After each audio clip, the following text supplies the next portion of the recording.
Now let's talk about beets.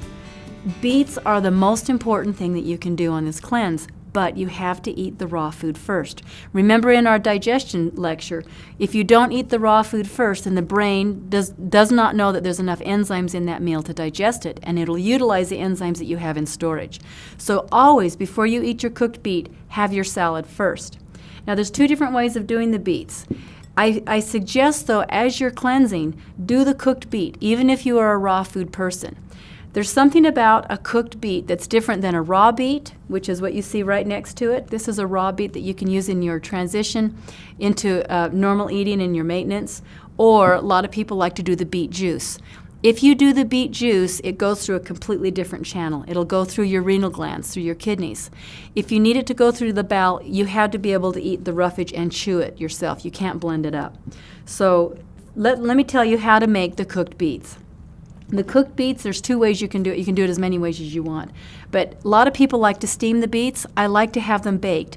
We want to lock in as much of the dye as we possibly can because it's the dye from the beet that creates a chemical reaction on this hard plasticky mucus that winds all of the material together and inhibits the body to be able to release as much plaque.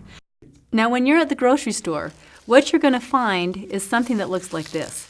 These are the beets that are attached to the beet greens. Now the beet greens, we can use them just the same way as we use the other greens. They are just as potent. The deep leafy green value inside of these beet greens is just as good.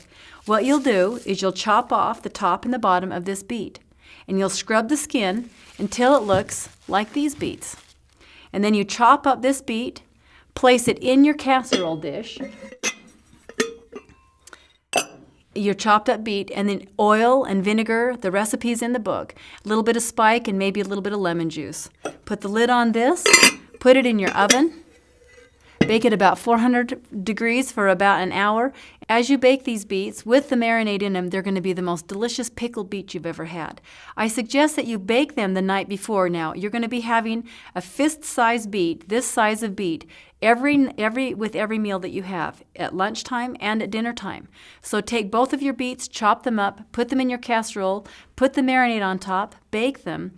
After an hour, put them right into a Tupperware dish and let them marinate in the fridge all night long. So in the morning, you can divide those beets up, half with your lunch salad and half with your dinner salad.